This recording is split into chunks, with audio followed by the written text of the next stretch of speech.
Bonjour les amis. Ah, on s'amuse comme on peut, Ouais, j'ai fait du footing, mais vraiment pour vous, rassurez-vous. Je suis pas allé courir aujourd'hui. Bonjour, très heureux de vous retrouver. Je crois qu'on en est aujourd'hui à notre 19e vidéo, je vais pas y arriver, de notre défi dans 30 jours je suis. Donc je m'appelle Axel Rocher, je suis coach, formateur, conférencier en leadership authentique, inspirant et impactant. Et aujourd'hui, j'aimerais vous parler d'un sujet qui est, non, c'est pas l'énergie, c'est la motivation. Alors oui, effectivement, j'ai fait exprès de bouger un petit peu juste avant, parce qu'en fait, quand on regarde la science de la motivation, on y parle beaucoup d'énergie humaine et de mouvement. Alors je vais vous donner 3 éléments, un petit peu plus tard, je vais vous donner trois éléments qui sont les 3 piliers de la motivation, pour qu'on puisse ensemble bien mieux comprendre comment on peut être et surtout rester motivé. Donc comme je vous le disais, la science de la motivation, c'est la science de l'énergie humaine et du mouvement. Et en fait, cette énergie humaine, elle est aussi beaucoup dictée par la nature, des objectifs que l'on va se donner. Est-ce que ce sont effectivement des objectifs qui font sens ou qui ne font pas sens pour nous? On va voir ça dans une minute. J'aimerais vous parler d'exemples, de cas personnels qui me sont arrivés. En 2009, il y avait la crise. Et mon patron a voulu me voir et l'entreprise dans laquelle je travaillais à ce moment-là a pris la décision de ne faire aucun licenciement. Donc les personnes qui étaient en intérim bien sûr ne sont pas restées dans l'entreprise, mais toutes les personnes qui étaient en contrat, ils ont décidé de les garder.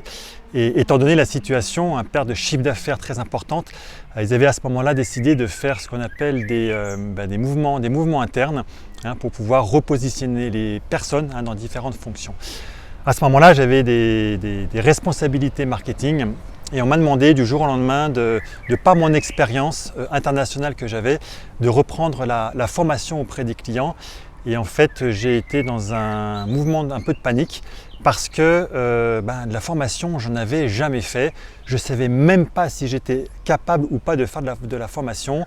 Et je vous avoue, quand mon patron m'a dit ça, il m'a dit « Écoute Axel, on n'a pas le choix, mais c'est important que tu prennes ce poste-là parce qu'on a besoin de fidéliser nos clients. » Donc intellectuellement, je comprenais, mais intérieurement, c'était vraiment la panique. Donc motivation, zéro.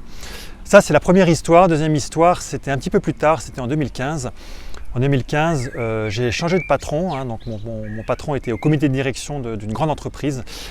Donc moi, j'étais juste sous lui.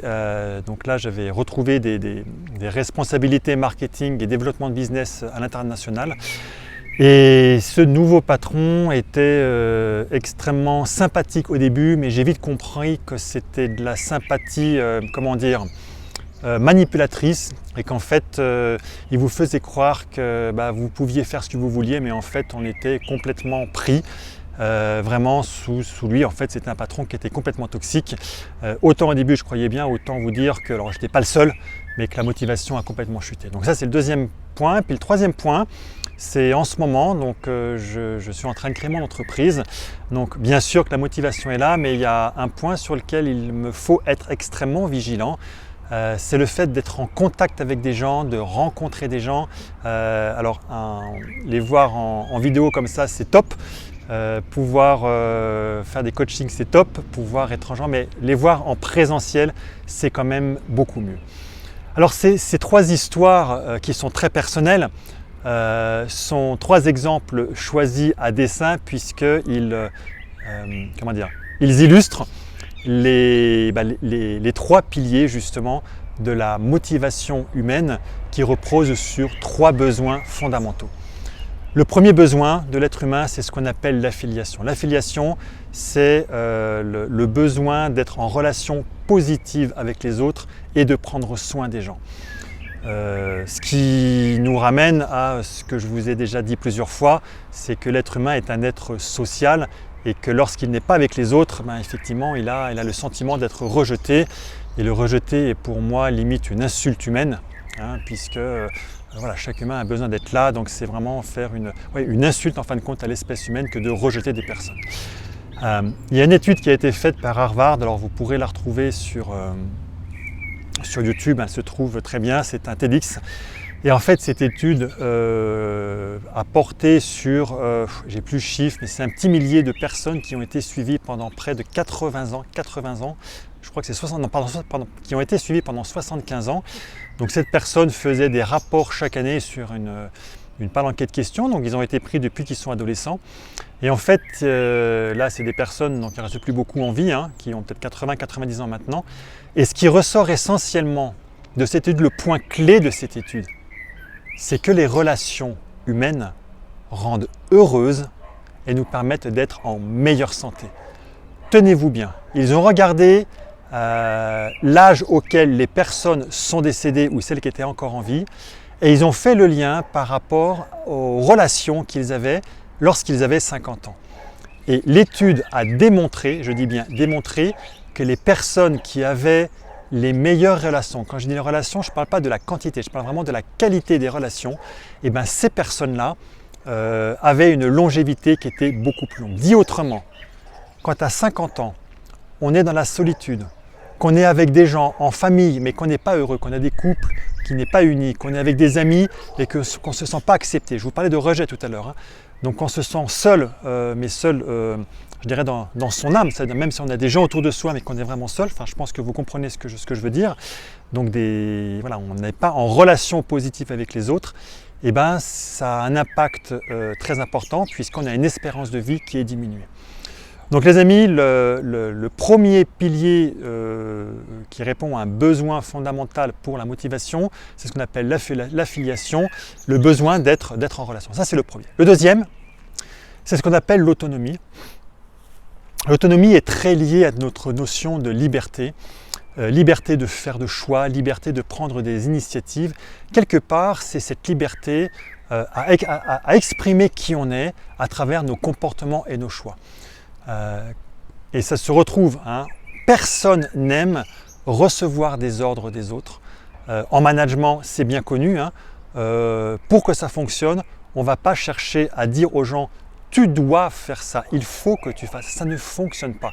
Ou alors c'est le bâton et la carotte, les gens vont le faire sous la contrainte, mais on ne va pas parler de motivation dans ces cas-là. Ce qui fonctionne, c'est que quand on arrive en management, hein, ou en leadership, à avoir des gens et en fin de compte à les amener à trouver du sens dans ce qu'ils vont faire pour qu'ils retrouvent cette motivation intrinsèque et qu'ils aient cette liberté de choix et de choisir effectivement avec responsabilité, engagement bien sûr, pour pouvoir aller dans cette direction. Donc le deuxième pilier, c'est être autonome dans ce qu'on a à faire, hein, qui rappelle beaucoup cette notion de liberté. Ça, c'est le deuxième pilier.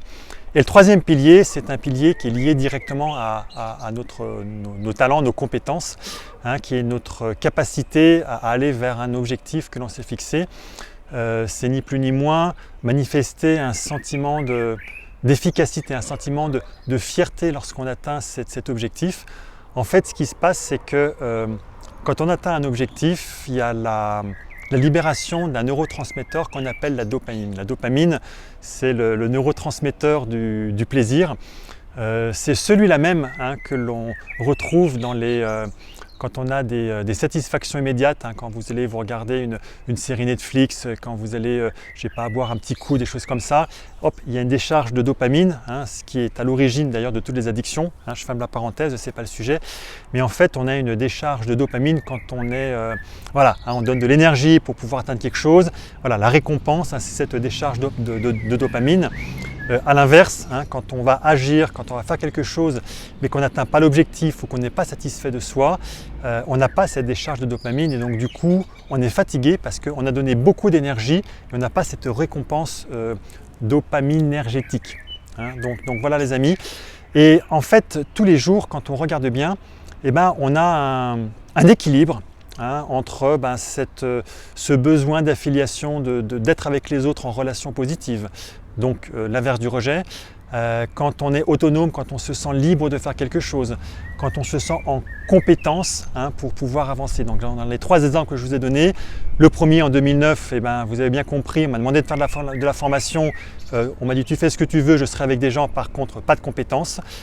Quand j'étais avec mon patron, qui était toxique, donc j'avais la compétence, par contre il m'enlevait toute la liberté de faire ce que je voulais, donc j'avais plus le sentiment d'autonomie. Et puis en ce moment avec mon entreprise, j'ai la compétence bien sûr, l'autonomie bien sûr, puisque c'est exactement ce que je suis allé rechercher, donc ma propre liberté. Là il faut que je sois vigilant, c'est bien effectivement me rester avec des gens, rencontrer des gens, être en société, en relation positive, pour vraiment garder ce niveau de motivation intrinsèque qui est le plus haut possible. Donc voilà les amis, un dernier point. L'antidote à l'anxiété, c'est l'énergie. Et tout à l'heure, je vous ai dit que la science de la motivation, je vous ai parlé d'énergie humaine et de mouvement. Donc la motivation, l'énergie qu'on va y trouver, c'est un antidote, c'est l'antidote à l'anxiété. Donc les amis, si vous êtes anxieux, si vous vous sentez triste, vous vous sentez en dépression, je ne vais pas parler jusqu'au burn-out, mais ça peut arriver à certains, retrouver de l'énergie. Et la meilleure manière de retrouver de l'énergie quand en psychologie ça va mal, c'est de faire bouger le corps. Bougez, allez marcher dans la nature, faites du sport, faites bouger votre corps. Au contraire, vous n'allez pas le fatiguer, vous allez reprendre de l'énergie. Donc voilà les amis, j'espère une fois encore que cette capsule vous aura été très utile. Qu'elle vous aura apporté du sens, qu'elle vous aidera en tous les cas à mettre en place des actions qui vous permettront de faire un pas supplémentaire dans votre vie, à passer à un niveau supérieur. Quant à moi, je vous dis à très bientôt. En fait les amis, je vous dis à demain pour une prochaine vidéo. À très bientôt. Ciao!